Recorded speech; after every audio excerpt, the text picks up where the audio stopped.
Bueno, ahora sí, hola, ¿qué tal? Bueno, gracias a todos por su participación el día de hoy. Hoy tenemos Ley de Riesgos, Accidente in itinere, a cargo del doctor Mariano Natale, que es abogado, doctor en Derecho del Trabajo, Previsión Social y Derechos Humanos y docente universitario. Bueno, antes de comenzar, ciertas medidas administrativas. Ya saben que tratamos de que la exposición se desarrolle por completo en su totalidad, unos 45 o 50 minutos, y después brindamos un espacio de preguntas mediante el chat. Les pido sí que sean preguntas sobre lo que se ve en clase, a lo que no se entendió, a lo que quedó confuso, que quieran que el doctor repita, y que no sea algún caso concreto o con algún ejemplo que sea muy puntual, sino de lo que se ve en clase. También estamos en Facebook Live, así que un saludo a la gente que nos ve en esa plataforma. Y también, bueno, si tienen alguna pregunta, en ese caso, escriban la publicación y yo se la paso al doctor. Bueno, ahora sí, que la disfruten. Mariano, todo tuyo. Muchas gracias, Federico. Bueno, gracias a la editorial Microjuris por la invitación. Un placer estar con ustedes. Veo muchas caras conocidas y otras que no conozco porque no encienden la cámara nada más. Así que bueno, gracias por la convocatoria. Bien, la charla va a estar anclada, digámoslo así, en dos fases. Una fase más que nada, la primera, la teórica, y la segunda, una fase más dinámica, una fase más ejemplificativa o casuística, con alguno que otro tema, caso en sí, real, que me parece importante tocar, y con una y tratar de dar una conclusión al final, ¿no? O al comienzo y luego hacer la charla elíptica. Ahora bien, como bien lo dice Federico y como bien sucede, el accidente in es un accidente de trayecto y es un accidente eh, que da para mucho, no mucho, muchísimo. Entonces, voy a ser limitado con las cuestiones propiamente que hace a los ejemplos, porque si arrancamos con eso, les puedo asegurar que llegamos hasta el martes de la semana que viene y seguimos hablando de supuestos y supuestos. Así que bueno, con estas limitaciones voy más que nada a arrancar, les pido permiso, voy a compartir pantalla para hacer más dinámica la charla. Espérenme que arranqué por quedó en el final. Ahora sí, y Federico, ¿se ve bien ahí? Perfecto, adelante.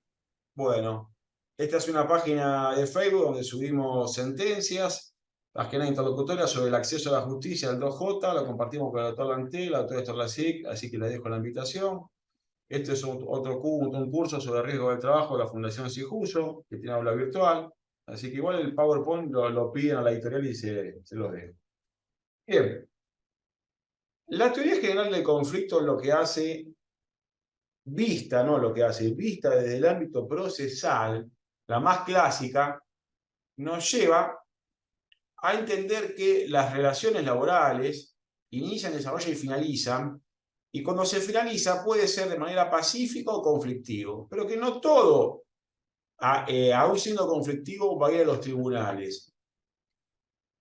En el ámbito de los riesgos del trabajo, el acceso a la justicia se ve vedado, fuertemente vedado, en nuestro caso, por la Ley Complementaria de Riesgo de Trabajo y los precedentes que vamos a ver de la Corte de Nación Pogonza y la Corte de la Provincia de Buenos Aires, Pogonza Jonathan con Galeno y la Provincia de Buenos Aires, Marchetti, Delgadillo y Sapsac.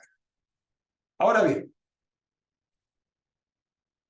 el acceso a la justicia en este ámbito, entre comillas, entre comillas, garantizado, pero bien restringido, se da en el sentido administrativo y no judicial. ¿Qué quiere decir esto? Es un acceso a una instancia o a una etapa o a entre comillas, algo que el Estado debe proveer para que ese sujeto de preferente tutela o esa persona pueda tener una respuesta medianamente en tiempo, medianamente rápida a su problema individual.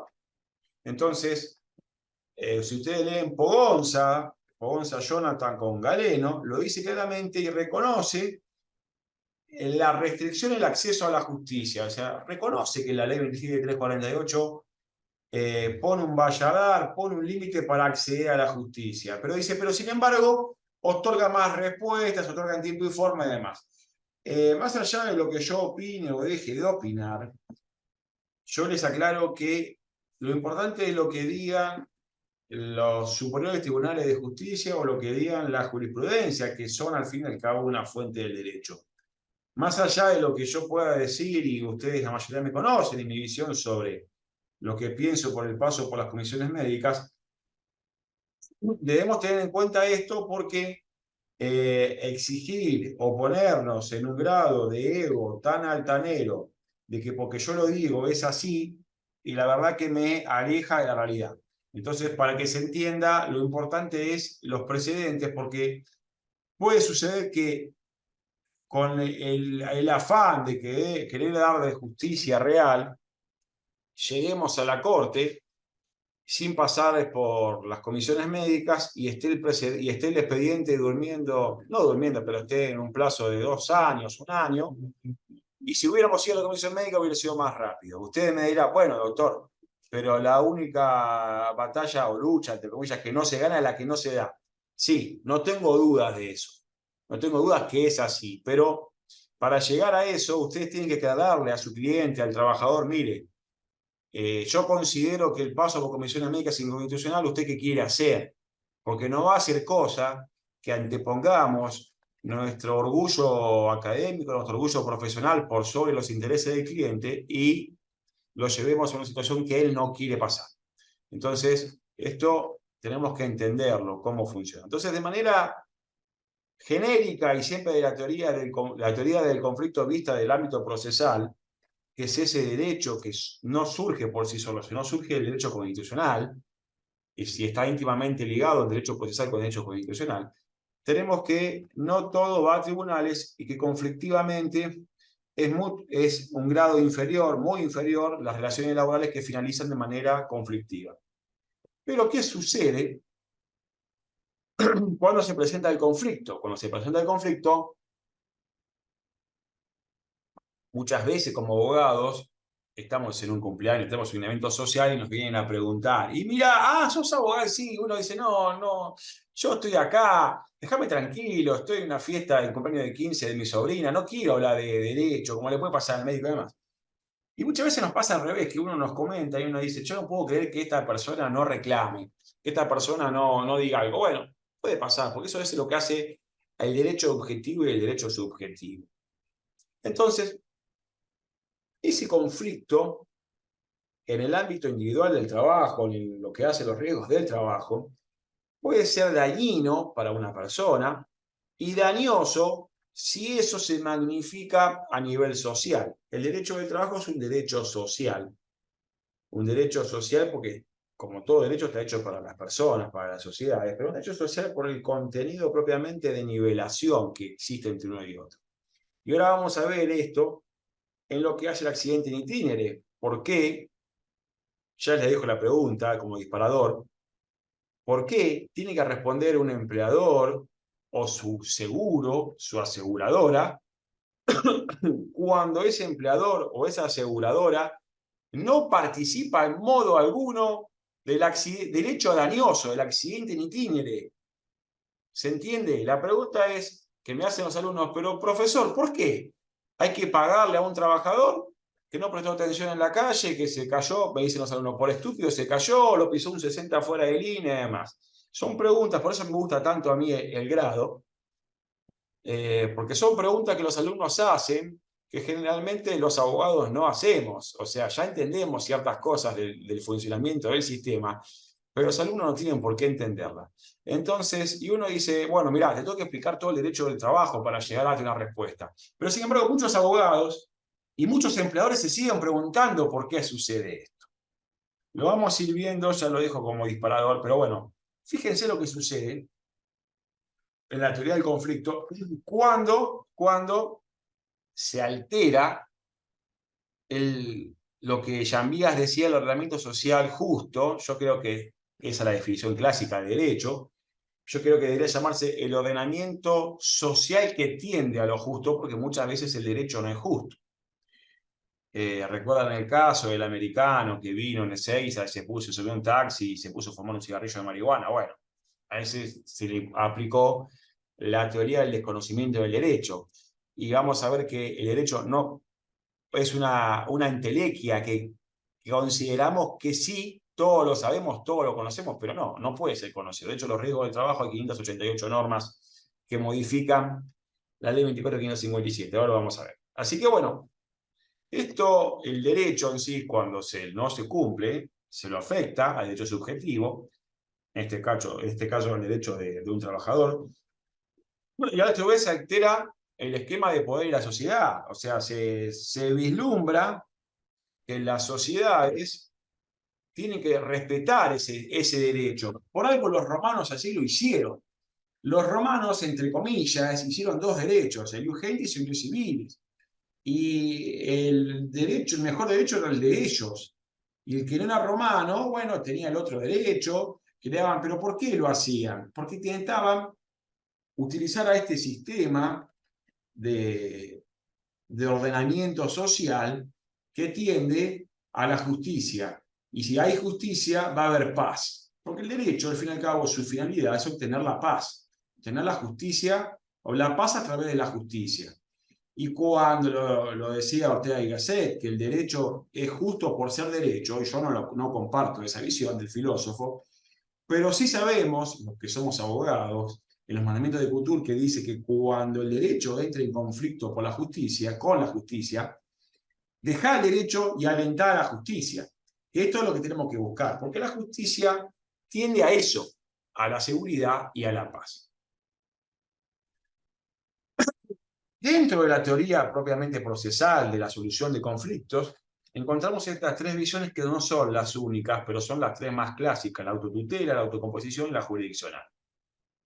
La autotutela, la justicia por mano propia, la justicia más primitiva de todas, no está prohibida por el derecho civil, no está prohibida por el derecho del trabajo, contrariamente, está regulada y está aceptada. Lógicamente, fíjense, en el ámbito laboral, el artículo 75 de la Ley de Contrato del Trabajo. 75 de la Ley de Contrato del Trabajo es ese deber de indemnidad, ese deber de seguridad que debe dar el trabajador, el empleador al trabajador, y que lo releva de tener que intimar previamente a que cumpla un derecho subjetivo, a que cumpla con una norma laboral, a que disponga lo que manda la ley de contrato de trabajo, a la intimación previa, en tanto y en cuanto no se observen las pautas y limitaciones de la duración del trabajo, en las leyes no reglamentarias y demás. O sea, el deber de seguridad es eso, es la posibilidad de disponerlo sin necesidad de tener que requerir a una intimación previa. ¿Por qué? Porque veo que la máquina está funcionando mal, me levanto y me voy. No tengo que ir al correo, esperar a finalizar mi jornada de trabajo y mandar un telegrama o ir al sindicato. No, yo veo que la máquina que estoy operando me funciona mal. No tengo que esperar a que me corte la mano o tener un accidente para llegar a ejercer un derecho. No, al contrario, opera la prevención en ese caso.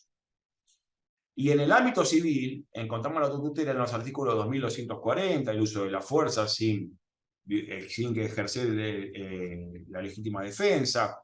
En el artículo 1982, que habla de la poda de los árboles, las raíces, cuando pasan la medianera.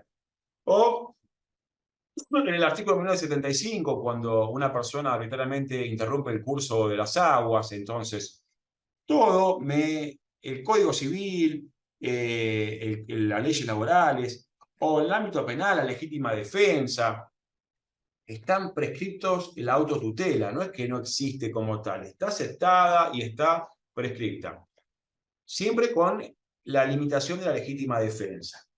Ahora bien, la autocomposición yo creo que es la más justa de todas, es la que las partes se hacen para un caso en concreto.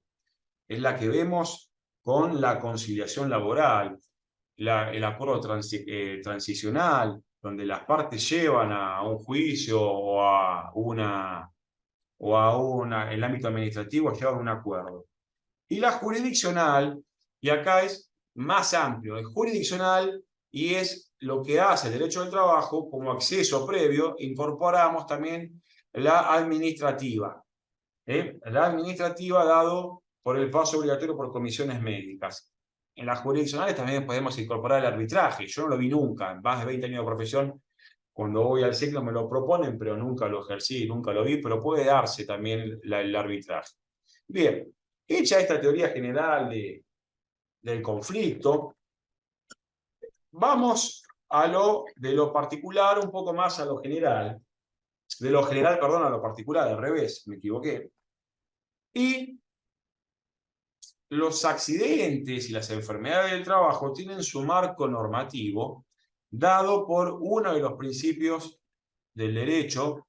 Ulpiano lo traía, el altero non laede, en el artículo 19 de la Constitución Nacional, y en la Constitución de la Provincia de Buenos Aires, el artículo 39, inciso tercero, el principio de indemnidad.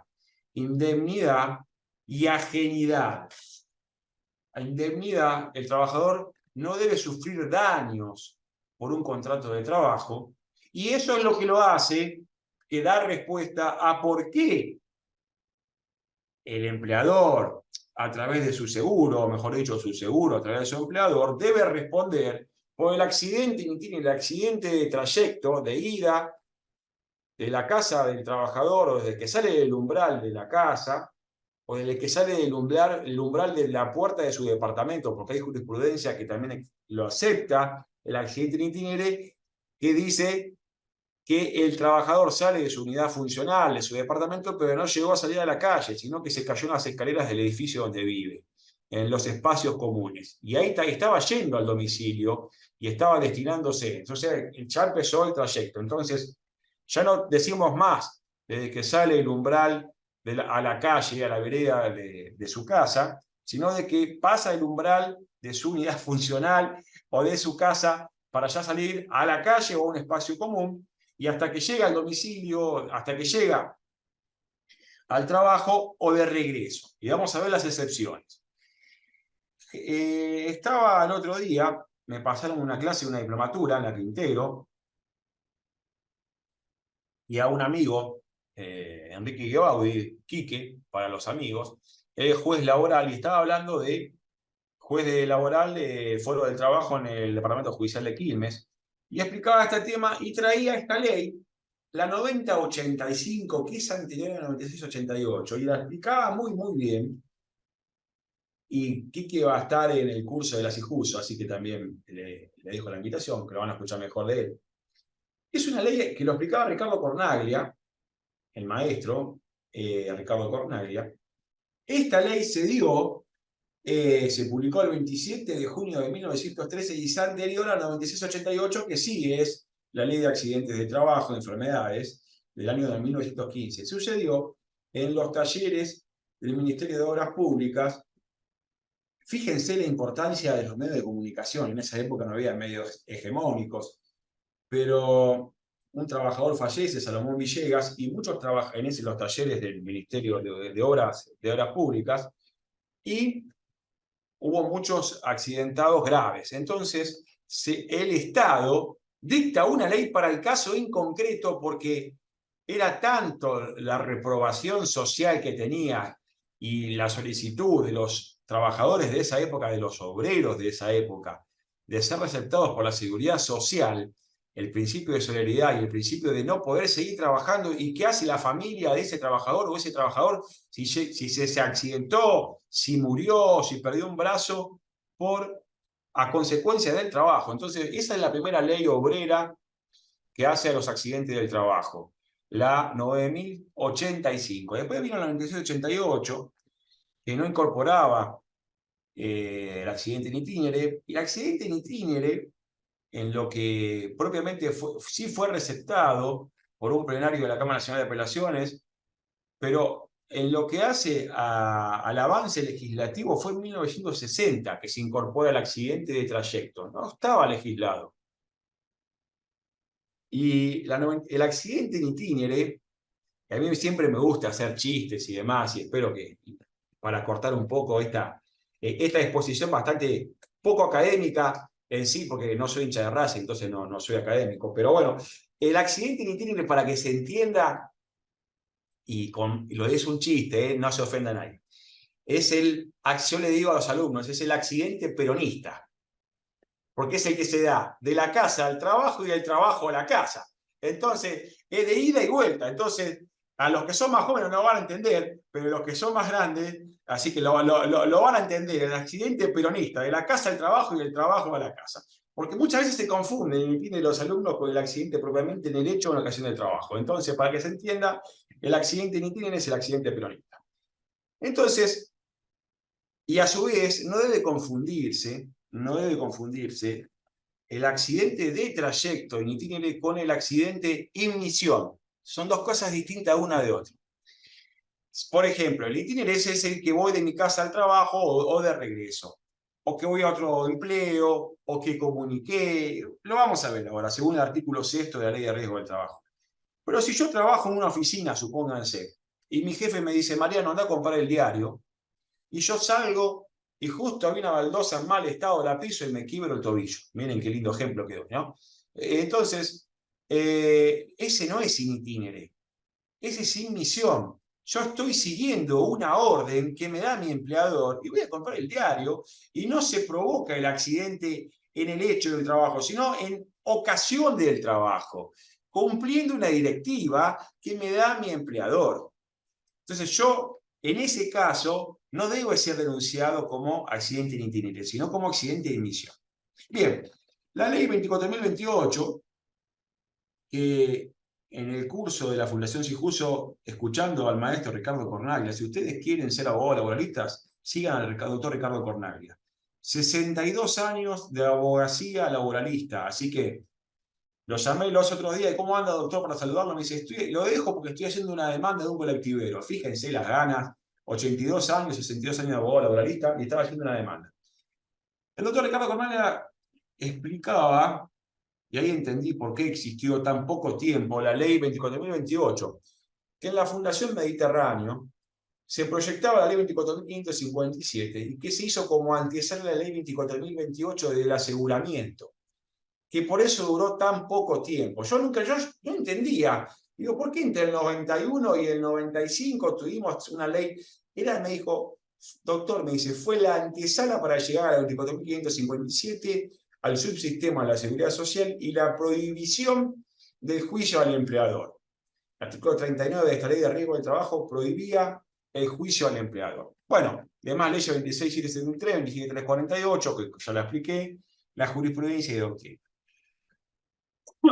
Fíjense que el ámbito de reparación de los riesgos del trabajo es muy superior y mucho más amplio que lo que hace al derecho individual del trabajo. El derecho individual del trabajo excluye a los trabajadores estatales, algo que el Estado, ya sea el nacional, provincial o municipal, utilice el régimen de la ley de contrato de trabajo, excluye a los trabajadores de la construcción, excluye a los trabajadores de casas particulares, antiguamente llamado servicio doméstico, y excluye a los trabajadores agrarios. Sin embargo, todo este abanico, excluido del régimen especial de la ley de contrato de trabajo, es tomado y protegido por la ley de riesgo del trabajo. Dentro del sistema de riesgo del trabajo, la exclusión está dada para aquellos trabajadores que no estén asegurados y a su vez su empleador no tenga una aseguradora contratada. O sea, doble requisito, porque si el trabajador está sin registrar, pero el empleador tiene una aseguradora contratada, por el artículo 28 vamos a reclamarle a esa ART. Después la ART deberá repetir contra el empleador, pero está dentro del sistema. Y acá viene el principal debate donde estoy en la teoría minoritaria, y en esa clase, y yo ya lo conozco, también esa clase que les decía de la diplomatura en riesgo del trabajo de la Universidad Católica de La Plata y del Colegio Abogado de Quilmes, estaba un amigo, otro amigo también como el doctor Emilio Romaldi. Con Emilio Romaldi me empecé a llevar mejor después que dejó de ser juez, ¿no? Porque cuando era juez los testigos míos nunca me lo dejaba declarar, digamos, por el estilo, pero como digo una cosa, digo otra. He visto pocos jueces con tanto contenido social y con tanta sapiencia del derecho del trabajo. Así que acá mi humilde homenaje a la actuación de Romualdi como juez del Tribunal de Trabajo 6 de San Isidro. Pero bueno, como los dos somos de carácter fuerte, cuando nos veíamos nos peleábamos, ¿no? Así que, de hecho, me acuerdo una vez una audiencia, él tenía un cartel que decía, las audiencias se toman en punto, y mis testigos llegaron 10 minutos más tarde, pero me había fijado la audiencia con 13 meses, y me dijo, no, ya pasó la hora, doctor Matale. Le digo, yo lo puedo esperar 13 meses a usted y al tribunal, y usted no me puede esperar 10 minutos a mi testigo. Dijo, bueno, con usted no se puede discutir. Le dice, usted sabe la puntualidad. Le digo, ya sé, llegó tarde. ¿Qué quiere que le llegó tarde con el patio del tren? ¿Qué quiere que haga? Bueno, y me tomó la audiencia. Pero bueno, con el doctor Romualdo en esto coincidimos, lo cual es preocupante que coincida con él. Pero más allá de eso, yo soy partidario que el derecho de los riesgos del trabajo es un sistema, o si se quiere, subsistema de la seguridad social. La mayoría de los laboralistas no lo ven así, y yo sé por qué no lo ven así. Porque tienen miedo que nos manden a litigar a el fuero de la seguridad social. No, olvídense, eso no va a pasar. Espero que no pase. No vamos a tardar 8 meses para que entren los demás por el estilo. No, una cosa no quiere decir otra. No. Yo puedo entender que sean derechos de daños laborales si es que nos vamos del sistema cerrado de los riesgos del trabajo y pretendemos una acción civil o una acción del artículo 75, una acción laboral. Ahí sí podría llegar a verlo. Pero ¿saben por qué insisto que es seguridad social? Porque miren, hay un librito que se llama Constitución Nacional, que en la República Argentina se usa poco y nada. O sea, se llama, y tiene un artículo 14 bis, que es el resabio del artículo 37 de la Constitución del 1949, que fue cuando se incorporó el constitucionalismo social en la República Argentina. Ya se había dado en 1917 en Querétaro, en México, en 1919 en Weimar.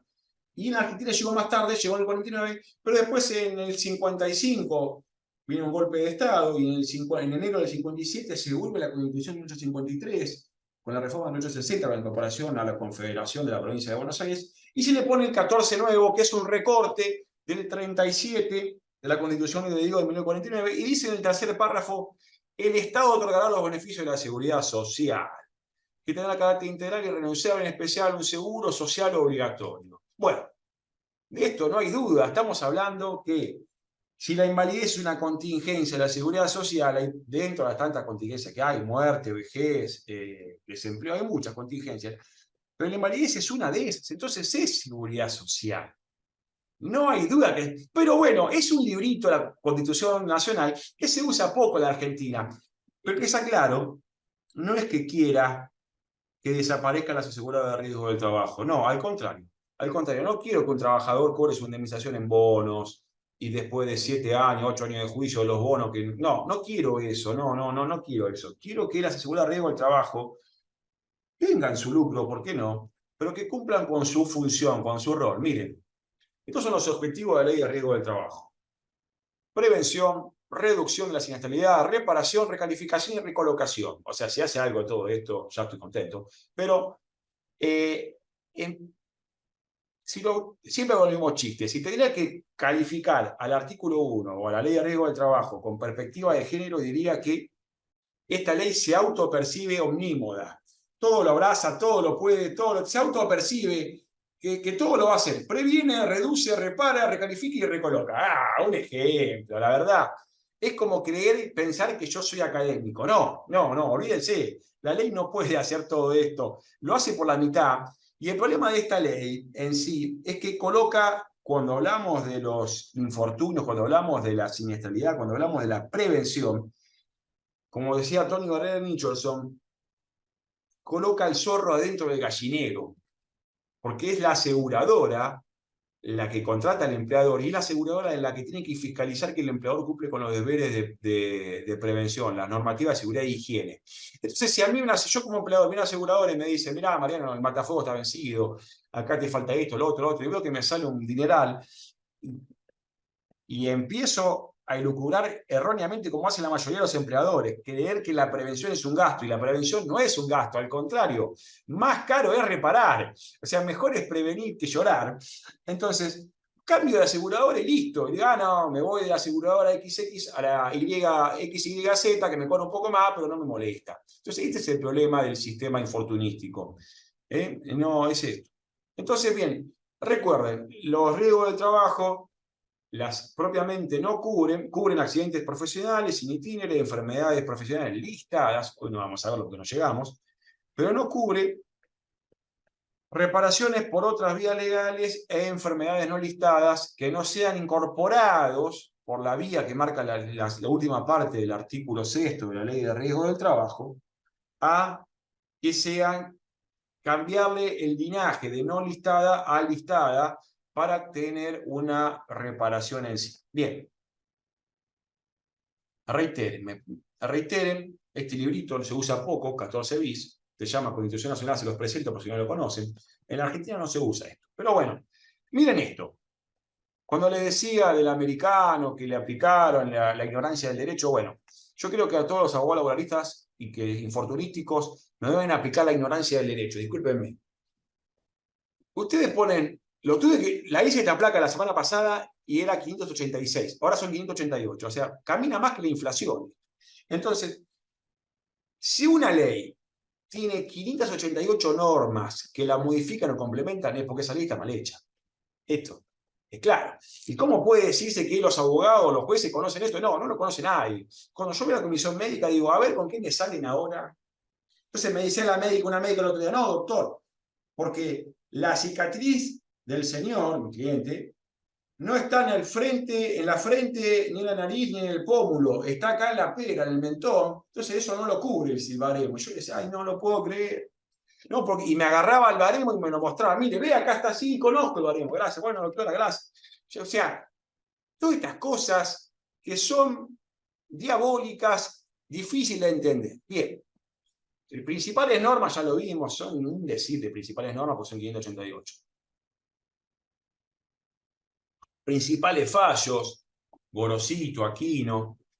Y acá, Expósito, que le quita el RIPTE y le quita el artículo, y Urquiza, que le quita el artículo 3 a los accidentes en itinere. Bien, antes de iniciar un reclamo, lo que tenemos que hacer es tener, primero, es que el trabajador tenga su clave fiscal nivel 3, AFIP nivel 3 o superior. Porque en el reclamo ante la comisión médica no vamos a tener que, vamos a ir presencial, depende del tipo de trámite que hagamos, pero si no lo iniciamos de manera electrónica por ventanilla virtual, a la audiencia médica hay que ir de manera presencial, pero la audiencia del servicio de homologación no es presencial, y ahí se firma, nos pongamos de acuerdo o no, de manera electrónica. Entonces, cuidado con esto, cuando viene el trabajador, nos tenemos que constituir en una serie, como hacían los contadores antes, bueno, lo hacían la clave y lo ilusorio y la clave. Así que sí, sépanlo esto para no evitar dolores de cabeza, porque el expediente se archiva. Bien, accidentes profesionales, en especial en itinere. Acá, antes de ir en itinere, vamos a ver esto. Dice el concepto, para empezar, dice el artículo 6, se considera accidente de trabajo a todo acontecimiento súbito y violento ocurrido por el hecho o en ocasión del trabajo. Entonces tenemos súbito y violento, ocurrido por el hecho o en ocasión del trabajo, ya vimos que era el hecho o la ocasión del trabajo, o en el trayecto entre el domicilio del trabajador y el del lugar de trabajo, siempre y cuando el damnificado no hubiera interrumpido o alterado dicho trayecto por causas ajenas al trabajo. Ahí empezamos, ya completamos todo. Hecho súbito y violento, y que no haya alterado el trayecto. Y empezamos con las excepciones. El trabajador podrá declarar por escrito ante el empleador y dentro de las 72 horas ante el asegurador que el itinerario se modifica por razones de estudio, concurrencia a otro empleo o atención de familiar directo y no conviviente, debiendo presentar el pertinente certificado dentro del tercer día. O sea, si yo salgo del trabajo y me voy a la casa de, no sé, yo vivo en Capital, voy a la casa de alguien que conocen ustedes, mi amiga la doctora Nadia García, que es una de las pocas que sabe de seguridad social. Hicimos juntos el doctorado, damos clases en la UBA hace más de 20. Y digo, Nadia, está en tu casa, voy a tomar unos mates. Bueno, yo salgo de un empleo, me voy a Lanús, y Dios no lo permita, me acontece un accidente en itinerario. No hay ninguno de todos estos supuestos. No hay ninguno de todos estos supuestos. Es un hecho súbito y violento, pero no iba a otro empleo, no iba a estudiar, no iba a cuidar a un familiar, iba a la casa de una amiga. ¿Y por qué tengo que declararle al empleador, mira, tomo unos mates en la casa de nadie? No, ¿qué tengo que explicarle a quién? Bueno, entonces acá empieza a tallar la casuística propiamente y cómo los abogados vamos a hacer los reclamos. Y acá somos nosotros, porque los jueces, por el principio de congruencia, son esclavos de los hechos. Entonces, si nosotros explicamos mal los hechos, los jueces no tienen cómo escaparse. No del derecho, por el iure non de curia, el juez sabe, conoce el derecho, pero los hechos los llevamos los abogados.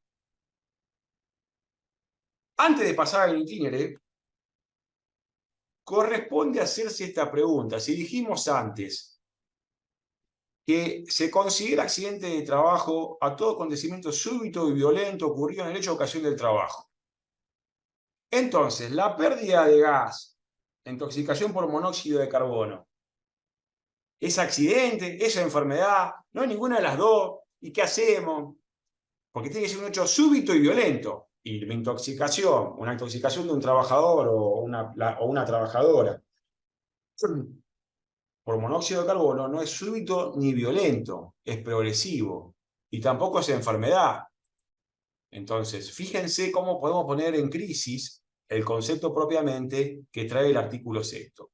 En la práctica, la intoxicación por monóxido de carbono se denuncia como accidente, para que lo sepan. Pero le doy la respuesta porque ustedes están silenciados.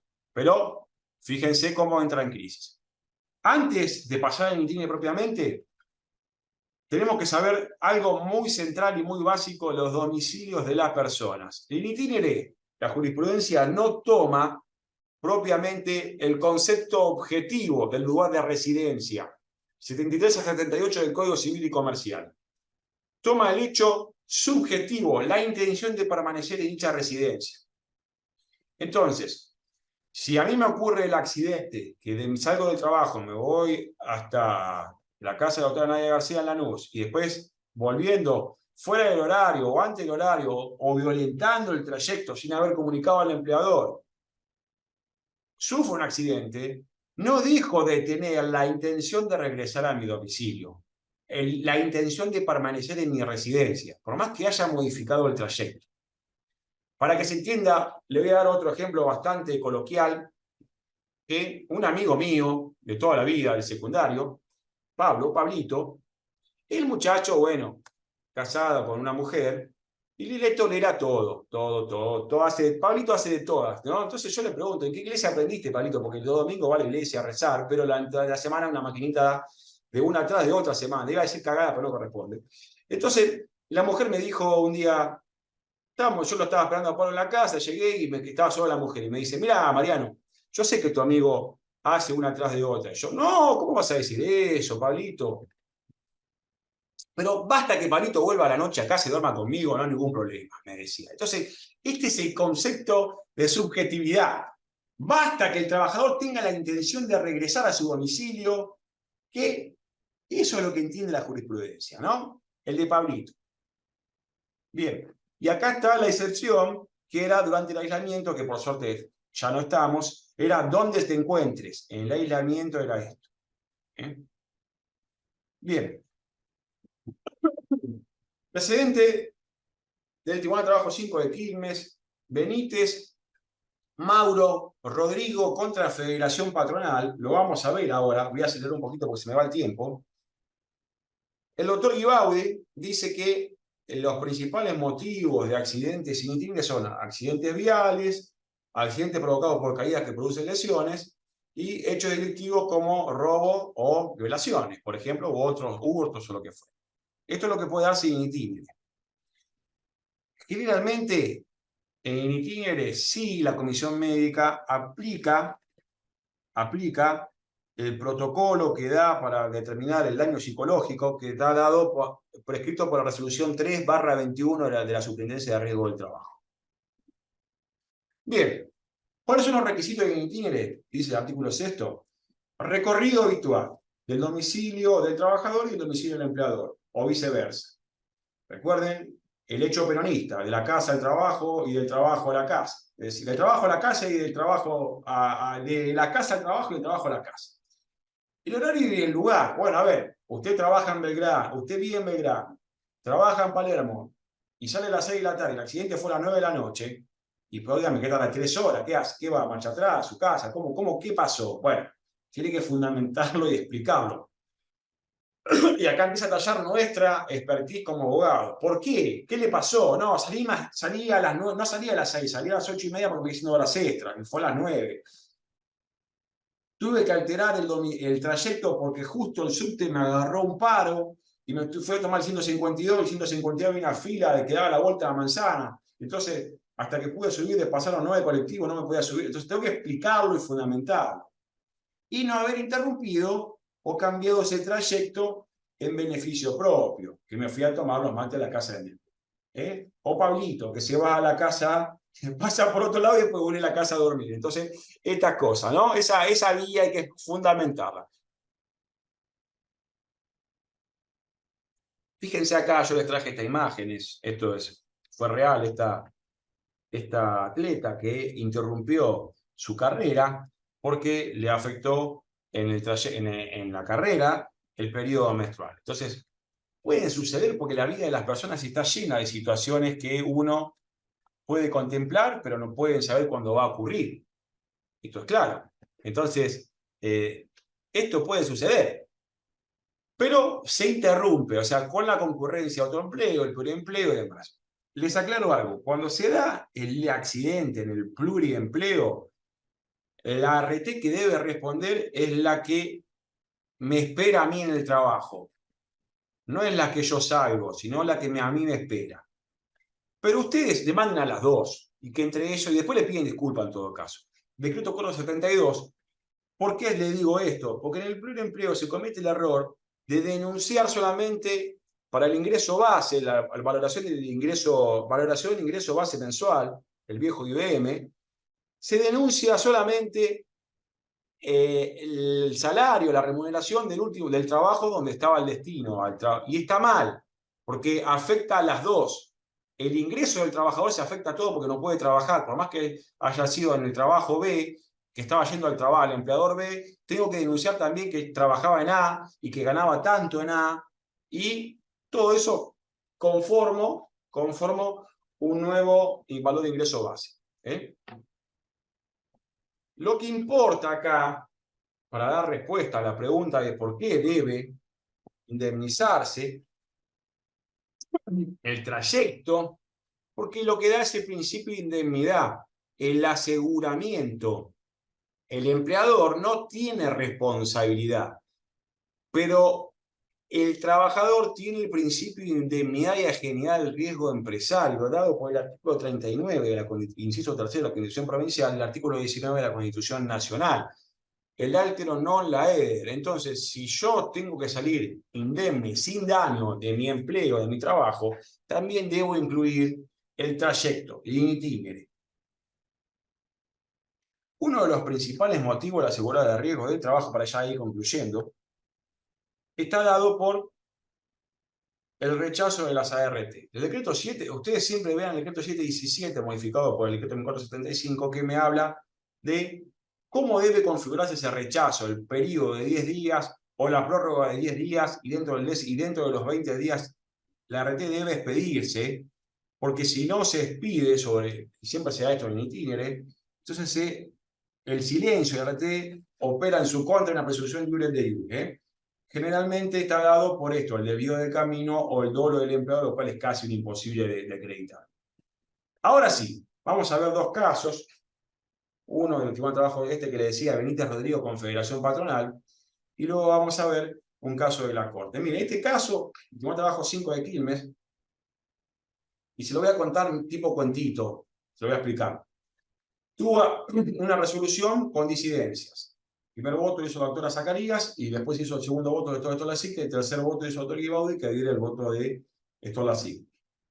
¿Qué sucedió? Mauro, aparentemente, dice que tenía una relación amorosa con la mujer del tío, Oscar. Y Mauro y Oscar trabajaban juntos creo que era una florería de Quilmes. Entonces, no tenían el mismo horario de trabajo. El tío cuenta a Mauro en la causa penal que al salir de su trabajo, sale, va al kiosco de enfrente, compra cigarrillos, vuelve a la cochera contigua al lugar de trabajo entra a la cochera y lo encuentra a su tío que lo estaba apuntando con una escopeta y que sin entender bien le pregunta, el tío, mi tío Oscar, que estaba sentado en la parte trasera de su camioneta y le pregunta, va a buscar a su auto, a su BMW Gol, y le pregunta, ¿hace cuánto vos andás con mi mujer? Y Mauro ahí se hizo que no sabía, ¿qué decís, tío? Y el tío le pegó un tiro y lo deja tirado ahí en el piso. Se va el tío, Mauro, un tiro en el cuello. Mauro, ¿cómo puede? Se repone, se levanta, abre la puerta y los vecinos de una fábrica de pasta, creo que era, lo atienden. Y todo esto queda plasmado en la causa penal. Entonces, Mauro le hace juicio, denuncia a la RT y la RT, Federación Patronal, rechaza el siniestro diciendo que no era un accidente laboral, un accidente de trayecto. Ustedes, la mayoría, les preguntan que sí o que no con la cabeza. ¿Es accidente laboral esto o no es accidente laboral? El doctor Blanco dice que no. A ver, ¿a quién más veo? La doctora Paula Ríos dice que sí. Bueno, en la sentencia, el veredicto y sentencia estuvieron divididos los jueces. Yo entiendo que sí, la mayoría entendió que sí. Le voy a explicar por qué. El hecho punible de que una persona atente contra la vida de otra se configura en base a varios elementos que trae el contrato de trabajo. ¿Y por qué? El hecho delictivo de atentar contra la vida de una persona no se da porque sí. Mauro y Oscar eran compañeros de trabajo, el tío y el sobrino eran compañeros de trabajo. Oscar utilizó y pergenió y perpetró y ejecutó el hecho delictivo de atentar contra la vida de una persona utilizando el horario de trabajo, el lugar de trabajo y la salida del trabajo y el trayecto que tenía su sobrino, en este caso, de la salida del horario de trabajo a su domicilio. No lo esperó el domingo, no le hizo un asado el domingo y lo envenenó, sino que perpetró este hecho delictivo penalmente punible a sabiendas de lo que estaba haciendo y utilizando el contrato de trabajo de Mauro y su trayecto de regreso para cometer este ilícito. Esto, en el hecho dañoso, en el altero non laedere, claramente está ligado al contrato de trabajo. Si el tío le hubiera invitado a la casa y le hubiera pegado un tiro, como hubiera pasado esto mismo, pero en la casa, no era laboral.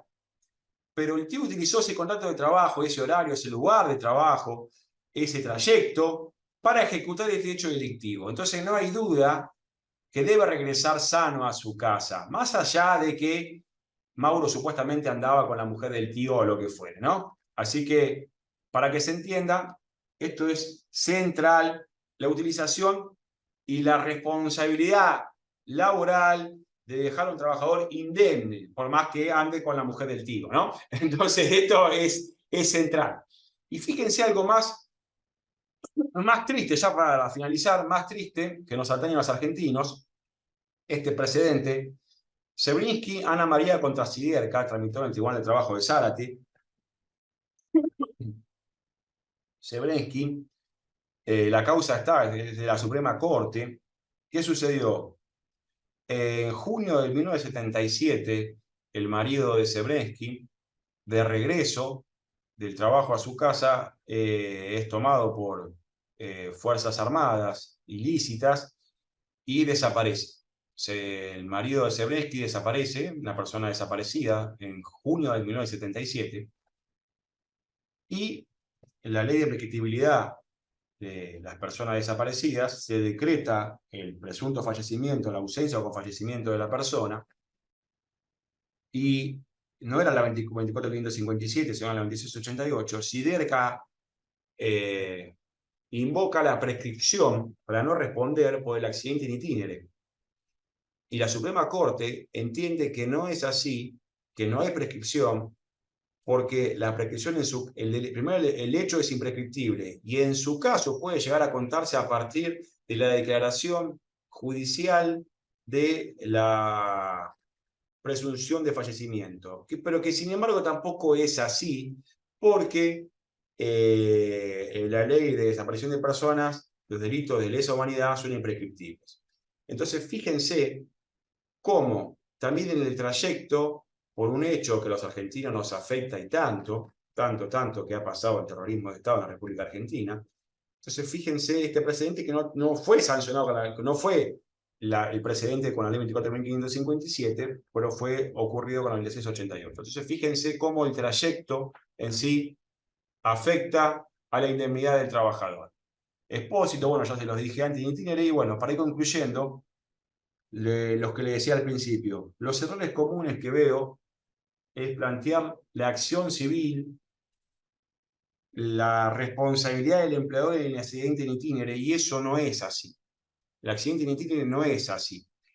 El in itinere le da al trabajador la posibilidad de reclamar a la aseguradora de riesgo del trabajo y le da la posibilidad de reclamar civilmente al sujeto dañante, al generador de responsabilidad, a la empresa de colectivos, al que lo choca, al conductor que lo impacta, a la empresa ferroviaria.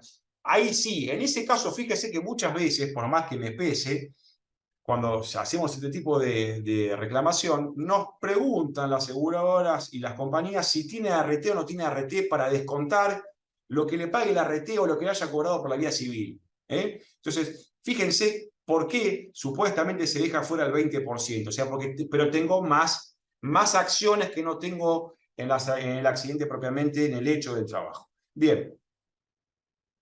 Para concluir, les reitero, se los dejo, se llama Constitución Nacional, se los presento, artículo 14 bis, no se usa prácticamente en la República Argentina, pero bueno, el Estado otorgará los beneficios de la Seguridad Social, es el Estado, no es una RT, por el estilo. Si la RT está, que cumpla con su rol, no más que eso. Bien, muchas gracias, así que me quedo abierto para las preguntas. Gracias, Mariano. Ahí te estaban aplaudiendo por cámara. Bueno, abrimos el espacio de preguntas. Para los que ya preguntaron por si la clase queda grabada, en Facebook queda unos días, así que aprovechen. Y bueno, los que son suscriptores de Microjuris la tienen en todo momento en la base. Así que bueno, abrimos el espacio de preguntas.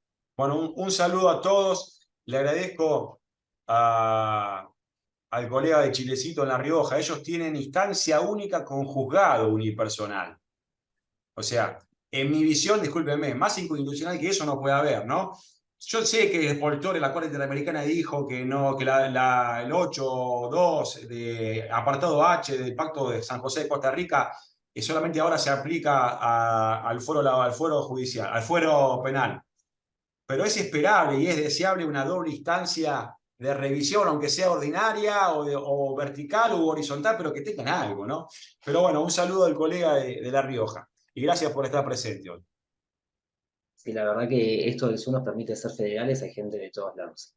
Bueno, te están poniendo comentarios de agradecimiento, excelente clase, muy didáctico. A ver, Facebook si hay algo. Reitero por las dudas y que las preguntas sean de lo que vimos de la exposición.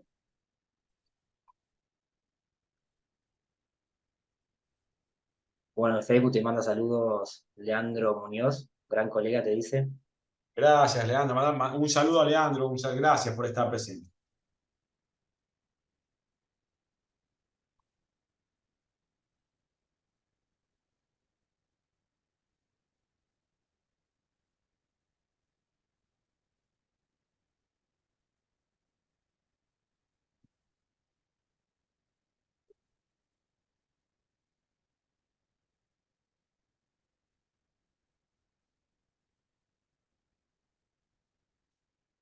Bueno, siguen llegando saludos, agradecimientos por la clase, Gracias. preguntas. Bueno, Astur Javier comenta que hace un par de años pueden demandar en el Foro del Trabajo riesgo del trabajo. Claro, sí, porque cuando hacíamos la opción que daba el artículo 4 de la 26.773, muchos tribunales de trabajo se quedaban incompetentes. Pero esto ya no es in itinere en sí, porque si íbamos por la acción civil, in itinere no admite acción civil contra el empleador. Entonces, el presidente Faguada de la Corte de Nación dijo, no, el fuero laboral es el competente, no es el civil. Porque si no vamos al civil, perdemos los principios del derecho del trabajo y la particularidad propia y la protección. Entonces está bien lo que dice el doctor.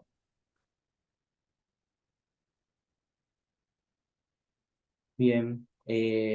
Natalia Russo dice muy buena la aclaración de que a la Corte, la Constitución Nacional hay que usarla y aplicarla.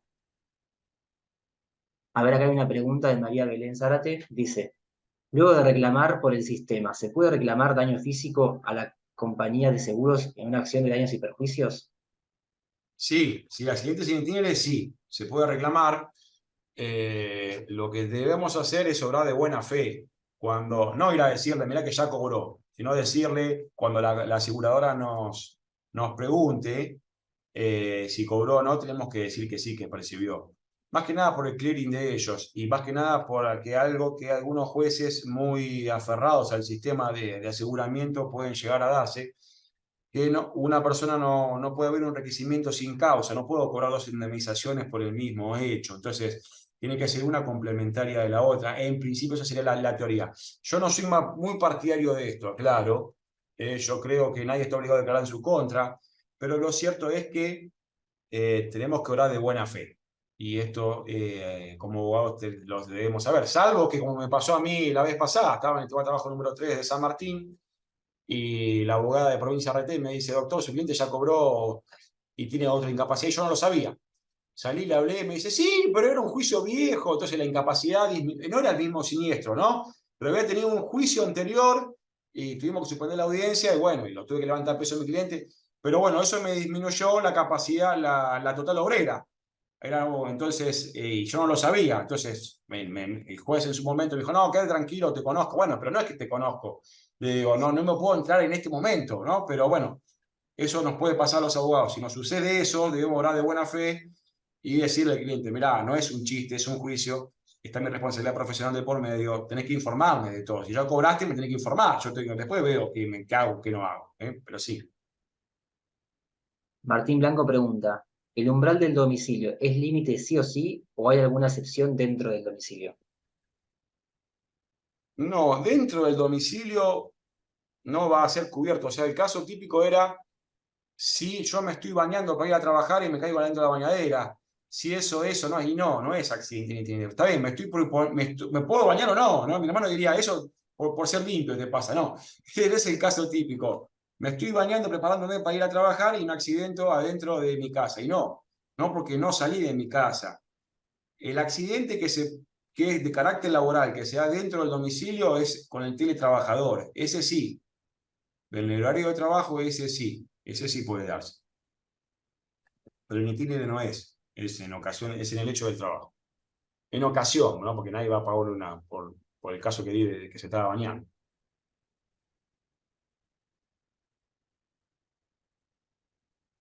Bien.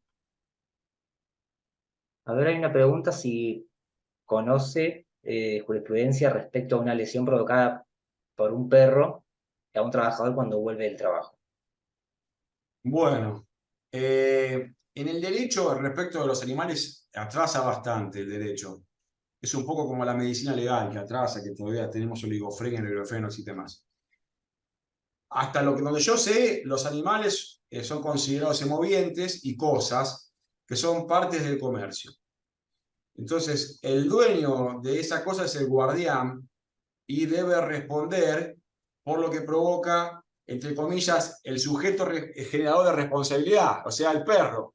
El sujeto generador de responsabilidad debe responder el dueño, ¿no? ¿Qué va a responder el dueño? El perro, ¿cómo va a responder? Entonces, si volviendo de mi casa o yendo me muerde un perro, yendo de mi casa al trabajo o de regreso me muerde un perro, por ejemplo, entonces tengo doble acción contra la ley de riesgo del trabajo y contra el dueño o guardián de ese sismoviente, entre comillas, que es el CAM, el perro, ¿no? Tengo doble acción. Y a su vez podría tener una acción penal contra el dueño de la cosa, entre comillas, ese sismoviente, ese animal. por lesiones, bueno, leve, grave o gravísima, depende de lo que haya provocado el animal, ¿no? Bien. Bueno, si no hay más preguntas, esa fue la última, creo. Ahí Natalia Russo comenta que opina lo mismo que usted respecto al tema del perro. Ah, claro, Gracias. igual si hay más preguntas que sean sobre lo visto en la exposición, por favor.